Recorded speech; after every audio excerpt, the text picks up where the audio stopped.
வணக்கம். Nifty Friday இன்னைக்கு close ஆகும்போதும் புல்லிஷாக தான் க்ளோஸ் ஆச்சு.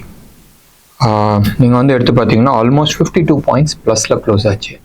தோ மார்க்கெட் ஒரு ஸ்டேஜில் வந்து மைனஸ் ஆல்மோஸ்ட் 60-70 பாயிண்ட்ஸ் இருந்துச்சு. இன்ட்ரா டே ஸ்விங் அன்றைக்கி எடுத்துக்கிட்டனால பயங்கரமான ஸ்விங்கு 304 பாயிண்ட்ஸ் ஸ்விங். பேங்க் நிஃப்டியை பொறுத்த வரைக்கும் தோ க்ளோஸ் ஆனது வந்து 135 பாயிண்ட்ஸ். நான் எல்லாமே சொல்கிறது வந்து ஃபியூச்சர்ஸ் மட்டும்தான் வந்து ட்ரேடபிள். ஸ்பாட் வந்து ஜஸ்ட் ஃபார் இன்ஃபர்மேஷன் பர்பஸ்க்கோசரம். இது வந்து இன்ட்ராடே ஸ்விங் வந்து 465 பாயிண்ட்ஸ். எஸ், 465 பாயிண்ட்ஸ் வந்து ஒரு பெரிய மூவ் கிடையாது, பட் டெஃபினெட்லி எஸ், அது வந்து இன்ட்ராடே ஸ்விங் இருந்துச்சு. இன்னைக்கு மார்க்கெட் எப்படி இருக்கும்? நம்ம பழைய டேட்டாஸ் எல்லாத்தையுமே நம்ம எடுத்துக்கலாம். அதுக்கப்புறமா வந்து என்ன டிவிஷன்ஸ் பண்ணலான்றது ஞாபகம் வச்சுங்க. எஃப்ஐஐஸ் வெனஸ்டே அன்னைக்கு 2600 கோடிக்கு விற்றுருக்குறாங்க, ஒரு கோடி கம்மி. ஓகே, 2599 கோடி. வியாழக்கிழமைக்கு வந்து 1826 கோடிக்கு வந்து விற்றுருக்குறாங்க. அண்ட் வெள்ளிக்கிழமைக்கு 3309 கோடிக்கு விற்றுருக்குறாங்க. ஞாபகம் வச்சுங்க, எஃப்ஐஐஸ் வந்து லாஸ்ட் 3 டேஸில் வந்து மோர் தென் 6500 crores to 7000க்கு வந்து விற்றுருக்குறாங்க. இதே இது டிஐஐஸ் அதுக்கு மேலே க்ளோஸ் டு அபவுட் 8000 crores மேலே வந்து வாங்கியிருக்கிறாங்க. ஸோ இந்த லாஸ்ட் 3 டேஸில். ஸோ எஃப்ஐஐஸ் மோர் எக்ஸிட் மோடில் இருக்கிறாங்க. பட் பணம் இந்தியா விட்டு வெளியில் போச்சா சொல்ல தெரியல. போயிருக்கிறதுக்கான நிறைய வாய்ப்பு இருக்குன்னு நம்ம சொல்லலாம். பட் ஆர்பிஐயோட டேட்டா பிரகாரம் ஃப்ரைடே இன்னைக்கு ஆர்பிஐ டேட்டா வந்து நிறைய எக்ஸ்போர்ட்டர்ஸ் வந்து இந்தியாவுக்குள்ளே வந்து பணம் எடுத்துகிட்டு வரதுக்கோசரம் வந்து அவங்க மணியை வந்து இன்டர்வீன் பண்ணல. அதாவது ருப்பி வந்து பயங்கர வீக் ஆகிட்டு இருந்துச்சு. 83.65 ஒரு ஸ்டேஜில் இன்ட்ராடேயில் வந்து. பட் கவர்மெண்ட் வந்து இன்டர்ஃபை பண்ணல. அண்ட் நேற்று தோ நம்ம ஊரில் வந்து க்ளோஸ் ஆகலை, ட்ரேடிங் இல்லை, பட் இன்டர்நேஷ்னல் மார்க்கெட்டில் ட்ரேட் ஆகிட்டு தானே இருக்கும். 83.45 to 50 அந்த ரேஞ்சில் வந்து ட்ரேட் ஆகிட்டு இருக்கு. ஸோ ருப்பி என்ன ஆச்சுன்றது கேட்க வேண்டிய ஒரு கேள்வி. இதுதான் வந்து மேஜர். இது இங்கே செல்லிங்னால அந்த இது வந்திருக்கான்னு கேட்டால் இல்லை. நிறைய இம்போர்ட்டர்ஸ் வந்து நிறைய கேஷ் வந்து ஹெவியாக தேவைப்பட்டுச்சு. அந்த ஒரு ரீசன்னால் தான் வந்து ருப்பி வந்து வீக் ஆகிட்டே வந்துட்டு இருக்கு. Plus year end. ஸோ டெஃபினட்டாக இன்னைக்கு ஆர்பிஐ வந்து இன்டர்வீன் பண்ணுறதுக்கான நிறைய சான்சஸ் இருக்குது. ஒன்று. ரெண்டாவது, இன்டர்நேஷ்னல் லெவல்லையும் டாலர் இண்டெக்ஸ் வந்து வீக் ஆகிருக்கு. டாலர் இண்டெக்ஸ் போன வாரம் மெஜாரிட்டியாக எடுத்துக்கிட்டோன்னா மோர் தென் 104 அந்த லெவலுக்கு மேலே தான் இருந்துச்சு. இன்னைக்கு அந்த 104 கீழே வந்துருச்சு. நேற்று நைட் வந்து யூஎஸ் மார்க்கெட் நெகட்டிவாக க்ளோஸ் ஆச்சு. ஃப்ரைடே அன்னைக்கும் நெகட்டிவாக தான் க்ளோஸ் ஆச்சு. நேற்றும் வந்து நெகட்டிவாக தான் க்ளோஸ் ஆச்சு. பட் ஃப்ளாட் நெகட்டிவ்னு நம்ம சொல்லணும். அன்னைக்கு தேர்ஸ்டே அன்னைக்கு அடித்த புல் ரன்னுக்கு ஃப்ரைடே ஆகட்டும் மண்டே ஆகட்டும், இது 2 நாள்லையுமே வந்து மோர் ஆஃப் ப்ராஃபிட் டேக்கிங்காக இருக்கும். நம்ம ஊர் மாதிரி தானே, நியூ ஆல் டைம் ஹையில் இருக்கும் போதும் எல்லாருக்கும் அந்த பயம் இருக்கும். அண்டர்லையிங்கில் வந்து என்ன இருக்குன்றது அந்த இது ஒரு ஃபேக்டர் இருக்குது. ரெண்டாவது, அவங்களோட இன்ஃப்ளேஷன் டேட்டாஸ் இருக்குது. அந்த இன்ஃப்ளேஷன் டேட்டாவை பேஸ் பண்ணி தான் வந்து இன்ட்ரெஸ்ட் ரேட் வந்து கட் பண்ணுறதுக்கான ப்ராபபிலிட்டிஸ் நிறையா இருக்குது. ப்ளஸ் அதோடு சேர்ந்து வர சில கமெண்ட்ஸ், அந்த கமெண்ட்ஸை வந்து மார்க்கெட்டை வந்து எப்பயுமே அந்த அந்த அந்த பயம் லெவல்லே தான் வச்சுருக்கு. இன்னைக்கு ருப்பி ஸ்ட்ராங் ஆகிறதுக்கான சான்சஸ் இருக்குது. சம்வேர் க்ளோஸ் டு அபவுட் 83.10 அந்த ஜோனில் வந்தால் கூட கம்ஃபர்ட் ஜோனில் இருக்கும். கோல்டை பொறுத்த வரைக்கும் 6870 to 900 அந்த லெவலில் தான் இருக்குது. நான் சொல்கிறது வந்து ஹோல்சேல் ரேட், ஜிஎஸ்டியோட 24 கேரட் கோல்டு. சில்வரை பொறுத்த வரைக்கும் 76,000 லெவலில் தான் இருக்குது பர் கேஜி, 999 குவாலிட்டி. இதுவும் ஹோல்சேல் ரேட், எம்சிஎக்ஸ் ரேட் கிடையாது. ஸோ இது எல்லாமே நம்ம பார்க்கும் போதும் நிறைய வீக்னஸ் இருக்கிற மாதிரி காட்டுது. மார்க்கெட் என்ன ஆக போகுது? வர தேர்ஸ்டே அன்னைக்கு எக்ஸ்பைரி இருக்குது.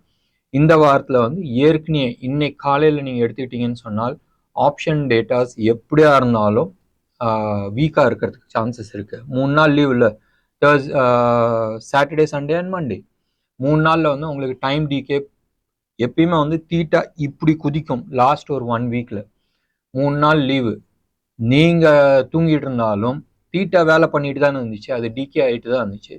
இன்னைக்கு மார்னிங் வந்தோடனே மார்க்கெட்டில் பெரிய மூவ் இருக்கிறதுக்கான வாய்ப்புகள் இருக்காது. கிஃப்ட் நிஃப்டி ஆல்மோஸ்ட் ஃப்ளாட்டாக இருக்குது, ஃப்ளாட் பாசிட்டிவாக காட்டிகிட்டு இருக்கு. ஸோ மார்க்கெட்டில் இந்த லெவலில் இருந்து மேபி ப்ராஃபிட் டேக்கிங் இருக்கலாம், இருக்குன்றதை நான் சொல்ல இருக்கலாம். அண்ட் டவுன் சைடு ரிஸ்க் வந்து எவ்வளோ தூரம் இருக்குது ஆப்ஷன் டேட்டாஸ் பார்த்தா உங்களுக்கு தெரியும். ஆப்ஷன் டேட்டா பிரகாரம் நீங்கள் எடுத்துக்கிட்டிங்கன்னா 22,500 லெவலில் ஹையஸ்ட் காலும் அண்ட் 22,000 ஹையஸ்ட் புட்டும் வந்து எழுதியிருக்கு. ஸோ மார்க்கெட் எங்கே க்ளோஸ் ஆகிருக்கு 22,155. ஸோ ஓரளவு குஷன் கொடுத்துருக்காங்க. மேலே ஒரு 350 பாயிண்ட், கீழே வந்து ஒரு 150 பாயிண்ட் வந்து குஷன் கொடுத்துருக்காங்க. ஸோ மார்க்கெட்டில் ஷார்ட் கவரிங் வருமா? மேபி அந்த 160 170 பாயிண்ட்டுக்கு அப்புறமா வரதுக்கான வாய்ப்புகள் உண்டு. பட் ஆப்ஷன் ரைட் பண்ணது ஃப்ரைடே. ஸோ எப்படியா இருந்தாலும் ஆப்ஷன் இன்னைக்கு காலையிலேயே அவன் வந்து புக் பண்ணாலும் அவன் லாபத்தில் தான் இருக்க போகிறாங்க. இது ஒன்று.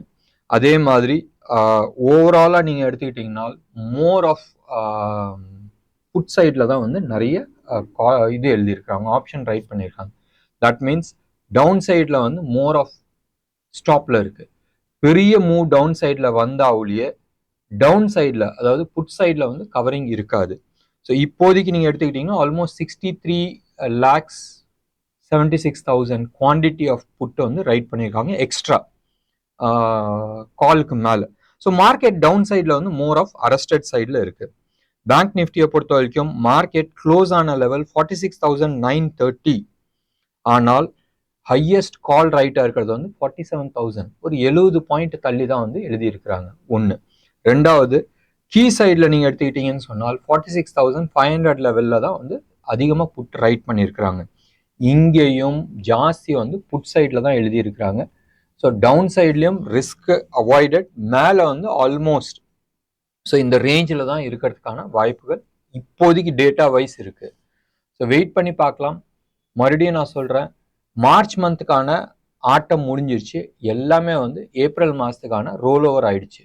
ஆக்சுவல் விளையாட்டு நெக்ஸ்ட் மண்டே இருக்கும். இந்த ஃப்ரைடே வந்து குட் ஃப்ரைடேனால லீவு. ஸோ இன்னைக்கு நாளைக்கு நாளான்னைக்கு 3 நாள் தான் இருக்குது. மார்க்கெட் மோர் வோலட்டாலிட்டி இருக்கிறதுக்கான வாய்ப்புகள் இருக்குது. பெரியவங்களாம் விளாண்டுட்டு சின்ன பசங்க டே இந்தடா வச்சுக்கிட விளாடுறான்னு சொல்லி கார்பரேட்ஸ் எல்லாமே வந்து அது மாதிரி கொடுப்பாங்க. It's more of a training ground for lot of small players. So அந்த அவங்க ட்ரைனிங் பண்ணுற இடத்துல நீங்கள் போய் மாட்டிக்காதீங்க. And strict stop loss maintain பண்ணுங்கள். மோஸ்ட்டாக நெக்ஸ்ட் வீக்கில் இருந்து மார்க்கெட் ஓரளவுக்கு வந்து ஒரு டைரக்ஷனாக இருக்கும். இது மாதிரி வோலட்டாலிட்டி இருக்கிறதுக்கான வாய்ப்புகள் ரொம்ப கம்மி. இன்டர்நேஷ்னலில் ஜியோ பாலிட்டிக்ஸ் வந்து பயங்கரமாக அன்ஃபோல்ட் ஆகிட்டு இருக்கு. அந்த விஷயத்தையும் வந்து கொஞ்சம் கவனமாக இருந்தது. இன்னைக்கு ஒரு 4 ஸ்டாக் வந்து பேன் லிஸ்ட்ல இருக்கு. Biocon, sail, Tata chemical, G limited, G entertainment. இது 4 ஸ்டாக் வந்து பேன் லிஸ்ட்ல இருக்கு. அதே மாதிரி நான் வந்து ஒரு 2 ஸ்டாக் எப்பயுமே வந்து சொல்றது உண்டு. இந்த ஸ்டாக் எந்த டைரக்ஷன்ல வேணாலும் மூவ் ஆகலாம். இது வந்து கரண்ட் மந்த்துக்கான ஃபியூச்சர்ஸ் வச்சு நம்ம வந்து பேசுகிறோம். ஒன்று வந்து சம்பல் ஃபர்டிலைசர், இன்னொன்று வந்து சன் ஃபார்மா. ஸோ மூவ்மெண்ட் வந்துச்சுன்னா பெரிய மூவ்மெண்ட் வரதுக்கான வாய்ப்புகள் இருக்குது. அண்ட் பார்க்கலாமே, இந்த 2 ஸ்டாக்கை நீங்கள் பாருங்கள், இன்ட்ரெஸ்டிங்காக இருக்கும். ஞாபகம் வச்சுங்க, தேர்ஸ்டே அன்னைக்கு இதை விளையாட விட மாட்டாங்க. ஏன்னு சொன்னால் ஃபியூச்சர்ஸில் வந்து அவங்க பொசிஷன் எடுக்கணும்னு சொல்லி இன்சிஸ்ட் பண்ணுவாங்க. ஸோ இன்னைக்கு நாளைக்கு இந்த 2 நாள் மட்டும்தான் நீங்கள் வந்து ட்ரேட் பண்ணலாம். முடிஞ்ச அளவுக்கு இதில் ஆப்ஷன்ஸ் வந்து ட்ரேட் பண்ணுறதை அவாய்ட் பண்ணிங்க. அதுவும் கரண்ட் மந்த் ஆப்ஷன்ஸை அவாய்ட் பண்ணிங்க.